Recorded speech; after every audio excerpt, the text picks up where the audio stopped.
Now, real talk. Why study the humanities? And this is exactly why I brought out my comfort lamp.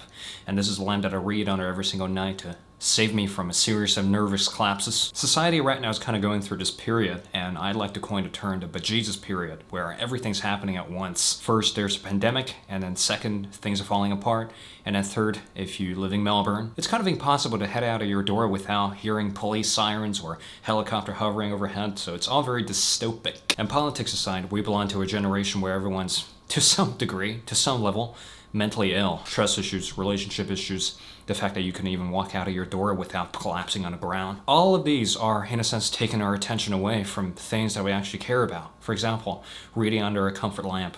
For example, going to university, where you could secure one seat every single day, where you don't exactly run a danger of having a first-year student take your seat. Or things like losing your pen in the library. All those things can weigh down your psyche, and sometimes all you need is a little escape. So if you've decided to study the humanities, it seems like all the odds are basically against you. First of all, the job market isn't exactly saturated full of jobs that are available for, should I say, history graduates or philosophy graduates. Hi, good morning, sir. What would you like today? Oh, okay, a latte with 2 sugars? Sure thing.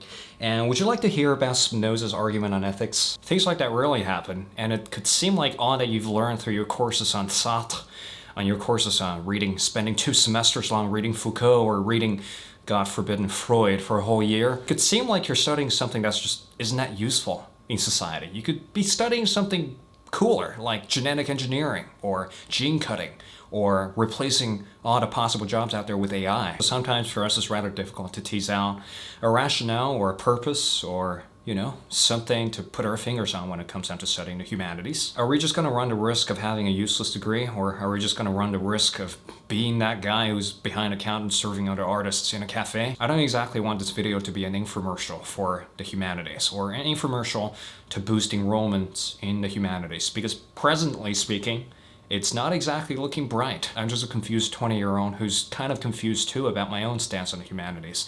Where is it going to lead to? Is this path of understanding just going to lead us down to a series of really mediocre jobs? This original intention that we have to figure out reality, to figure out philosophy, and to figure out metaphysics, is this just going to lead into a series of cloistered and very much bland sounding papers in academia? I don't exactly claim to know the answers of everything. In fact, a 20-year-old shouldn't really know the answers to anything if you think about it. All I know is that humanities students, they all started from a place of being rather dissatisfied with reality. That's why people go into philosophy, history, and, well, literature, for God's sake. It is because we see the flaws of everyday reality. We see the flaws of, should I say, all these events happening around us, and all these scary things, and all these incoming things that go overwhelm us at times, and at other times completely depress us. And we need a way to organize all those things. We need a way to, in a sense, tell us that, hey, this had happened before in history. Or, hey, this experience that you're having, well, go read a piece of classical novel, and you're not the first one to experience all of these things. And that in turn leads to a lot of revelations. In turn leads to a lot of comfort, because you're not just living alone. You are on the side of the humans, and humans have been trying to figure this thing out all along. So for me, pursuing the humanities is not just about reciting quotes and verses from old books or to carry Nietzsche under your arms when you're walking around campus. It's a little more than that. And for me, the humanities is simply working up the courage to really uncover what it means to live. What it means to live without the danger of falling into dangerous ideologies. What it means to live without exactly subscribing to stupid ideas. Humanities, for me at least, gives you a way of really, really sorting out your arguments, sorting out how you argue, and sorting out the rationales for your beliefs. And as they tell you, the students in the humanities are usually mentally disturbed, and that's exactly the reason for it. When you're studying the humanities, you're constantly under the pressure of changing your opinions, perspectives, and beliefs, and that could be a very, very scary process. Sometimes a really good book could completely rearrange your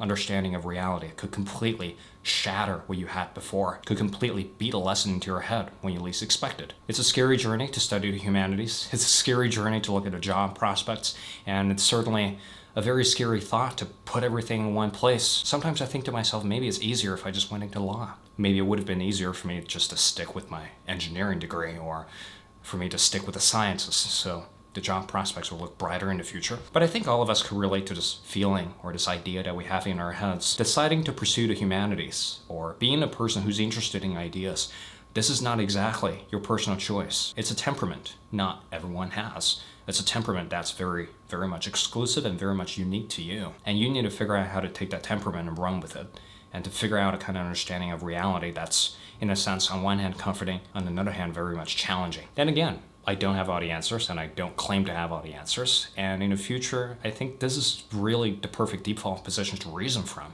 is from a place of ignorance. In a sense, being a 20-something is exactly the right time to study the humanities, because your understanding of the world is not exactly anchored in anything. And that puts you in the right spot to screw around with your understanding of the world, about yourself, and about everything around you. And in the future, I look forward to sharing more insights in this very relaxed format. And this entire channel is basically, in a sense, me trying to work through my own bullshit. And your journey of studying the humanities should also be a process of you trying to figure out your own bullshit. And that's the end of today's episode. And before I let you go do your thing, I just launched a new course on Skillshare about how to write an essay in the humanities. Because something that completely shocked me is that most humanities students, they actually don't have a clue in terms of how to approach research and approach writing papers and approach reading papers. So this course right here that I cobbled together over the course of a month is kind of like a good primer for you to really get your direction, for you to really get an ounce of certainty in a sea of confusing articles, confusing academic jargon. So if you're new to this entire humanities thing, if you're new to writing an essay in the humanities, this course will be perfect for you.